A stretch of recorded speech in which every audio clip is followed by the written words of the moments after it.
Make sure you guys hit the subscribe button if you guys are enjoying the content that we're throwing up. And make sure you guys hit the like button if you enjoy the video. And yeah, let's begin.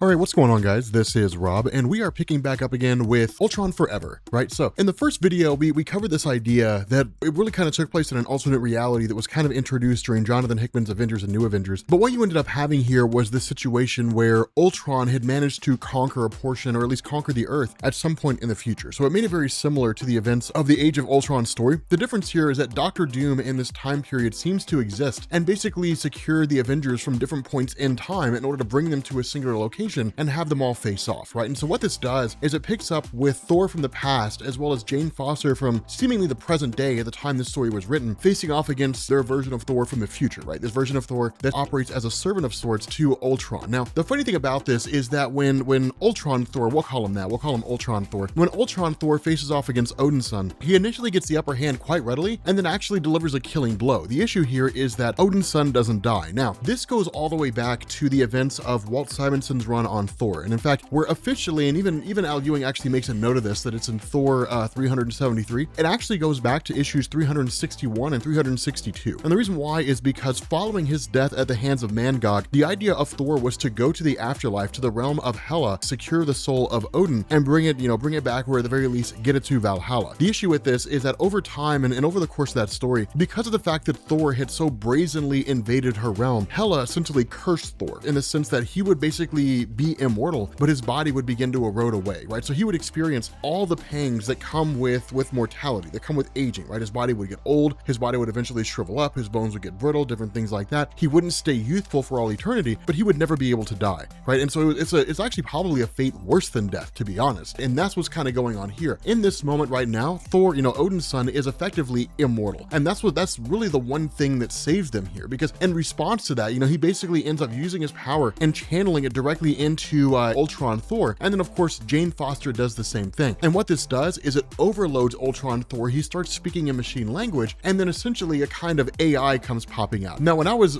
reading this, I was actually thinking about making a joke, because I was like, well, it's not really Loki, it's Yinglings.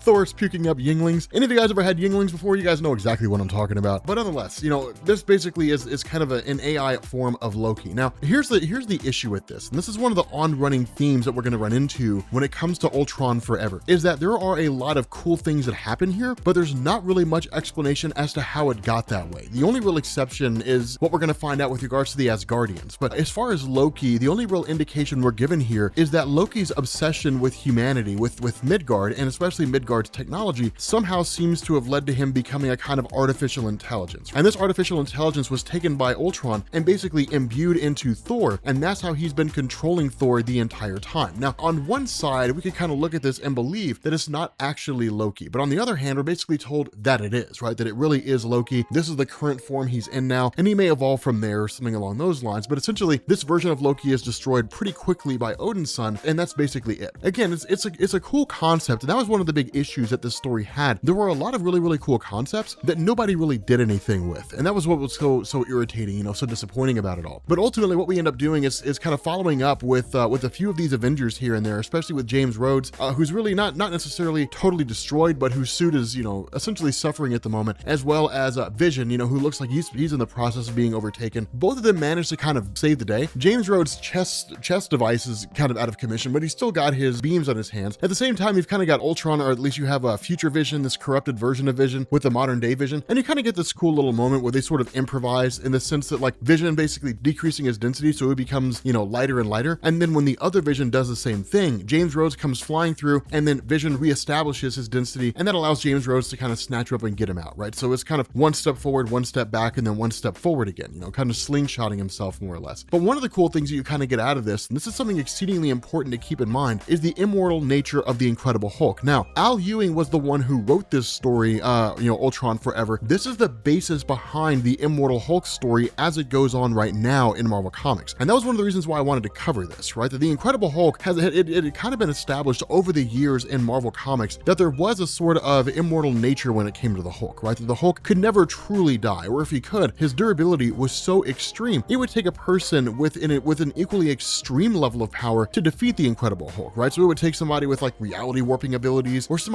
somebody astronomical who could basically break the Hulk down or kill the Hulk or do it in such a way to where his body couldn't heal and recover from the damage that was sustained, right? He would just be dead forever. And so the result of this, and the way that Al Ewing really kind of nips this in the bud and brings into fray the notion of the of Hulk being truly immortal, is with his decapitation. Now, I'm not overly familiar with Bill Mantlo or Peter David's run on the Incredible Hulk, and I haven't really been able to find anything during their runs from at least poking around and doing some research that indicates that like the Incredible Hulk could be decapitated and Banner's head would grow back in its place, right? I haven't really seen anything to indicate that. I could have missed it. There is a lot of history there to cover between those two guys, but the overall gist here is that the Incredible Hulk, with his head being decapitated, Banner's head kind of grows out of his chest, and we end up learning this really interesting concept that Banner is really like physically inside the Hulk, that it's not really Banner turning into the Hulk, or at least it kind of is to a degree, but Banner's still there, and we wouldn't really expect it to be that way. You expect it to be one of those things where the Incredible Hulk's head is the head of Bruce Banner. The Incredible Hulk's arms are the arms of Bruce Banner. They're just being mutated and changed to become larger in size to match the Incredible Hulk's physique, to become the Incredible Hulk. We never really consider the possibility or the idea that in the Incredible Hulk's physical body, in there somewhere is Bruce Banner, right? Like we never really considered that. I think that was the case during the events of Space Punisher, but in terms of this, it's a weird little bit of a revelation. It does allow the Hulk to continue on, and it does allow Al Ewing to kind of prevent the paradox of the fact that the Incredible Hulk is the reason why the Avengers came together, and that if the Incredible Hulk had been destroyed before the Avengers came together, it would keep the Avengers from existing. It kind of nips that paradox in the bud and keeps that from becoming a problem. But while it's not the biggest thing in the world, the long and short of this is that we kind of switch over to the various Thors that are here. Now, this is kind of cool because with these three Thors, Thor from the future, the present, and the past, this again was coming out of Jason Aaron's run of Thor God of Thunder, which of course came before this, but kind of taking these different points of Thor from different points in time and sort of bringing them together. Now, when they end up confronting All-Father Ultron, this is one thing to understand. This is not Ultron just kind of taking the ceremonial garb of Odin and that kind of a thing. This is Ultron with all of Odin's power. Ultron has the Odin Force. Now, we're not really given an explanation how he killed Odin, how he took over Odin, or anything like that. We're just simply kind of told that he basically managed to do it. Now, most likely what happened is that Ultron killed Odin while he was in the Odin sleep, because I really kind of have a difficult time believing that Ultron could take on Odin and successfully defeat him. The big interesting takeaway from this, though, is that Ultron, with all this power, has not really been able to figure out exactly why it is that he's doing what he's doing, right? There are a few things that we learn here, that Ultron being able to do what he's done came by virtue of him having an Uru metal body now, which is essentially the same material that makes up Thor's hammer. But all in all, even with like the Odin vision, like the god sight, the ability to see everything, to kind of have this cosmic awareness, that Ultron kind of looks inside of himself and doesn't really understand the nature of like what it means to want something. He doesn't understand why he's doing what he's doing, right? What was the point of conquering the earth? What comes next, right? Was it revenge? Was it just, his programming, a desire? He doesn't really grasp it. And because he doesn't really grasp it, he doesn't know the purpose behind any of this. Now, the reality is Ultron probably did it because he's just a dick, but the problem is we don't really find out why. Because what you end up getting is Jane Foster, who receives 2 of the hammers and then basically uses them both to kind of rip Ultron out of this current reality, right? So basically wipe him from existence. Now, it is kind of a weird thing because in Marvel, they in a lot of ways follow the rules of physics when it comes to matter, right? That like matter cannot be created nor destroyed, it just takes a different form. Matter that makes up who you are as a human being doesn't cease to exist when you die, right? You basically end up becoming one with the ground, your body breaks down on molecular level and becomes part of the world. And that's kind of how matter works, at least from a physics perspective. And Marvel sort of followed that to a degree. And so this idea of Ultron really is just kind of him being ripped out of reality or being dispersed across the cosmos. But the overall gist is that Ultron is no longer part of this situation. And so what this does is it really, with this Ultron basically being removed, it allows the forces of James Rhodes, it allows Vision and so on and so forth to start kind of ripping everything up to destroy the main hub of control that Ultron had going on and really make their exit once everything is taken out. The issue with this is that once they're brought back by Dr. Doom, Black Widow figures out what exactly is going on here. That by looking around inside their facility, where initially Dr. Doom was saying things like, well, we couldn't really find the backup hub, and so, I'll send you guys back and everything will be okay. Black Widow basically realizes they were in the backup the entire time. This was all the scheme of Dr. Doom. The scheme of Dr. Doom was to basically remove Ultron from the landscape and then in turn replace Ultron as the one who was going to conquer everything. Now, I know it kind of seems throwaway, but it truly is the nature of Dr. Doom to do that. The Dr. Doom always tries to find a way to secure absolute power, and that's exactly what happened here. That's what's so cool about it, is that like it follows part and parcel with Dr. Doom. But here's the issue, and this is one of the big problems that a lot of writers run into when it comes to the character of Victor Von Doom. He's very hard to write effectively. The only 2 people that I've seen who have been able to write Dr. Doom effectively are Jonathan Hickman Hickman and Christopher Cantwell, at least in the modern era, right? I mean, you know, Stan Lee, Jack Kirby, of course, they created him, so of course they could write him effectively. But honestly, it's been a long time. Probably John Byrne too, because of his run on Fantastic Four. But aside from them, Doctor Doom can be a very difficult person to write. You know, he can be a very difficult person to grasp. And so while this is kind of in character, you know, it is a little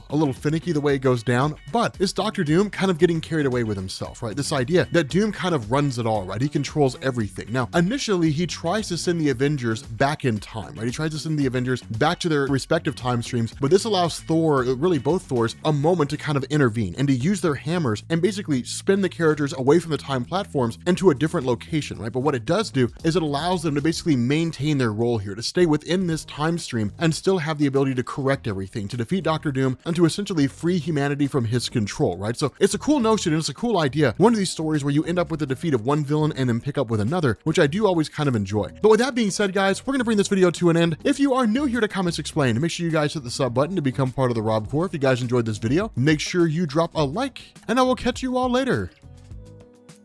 Peace.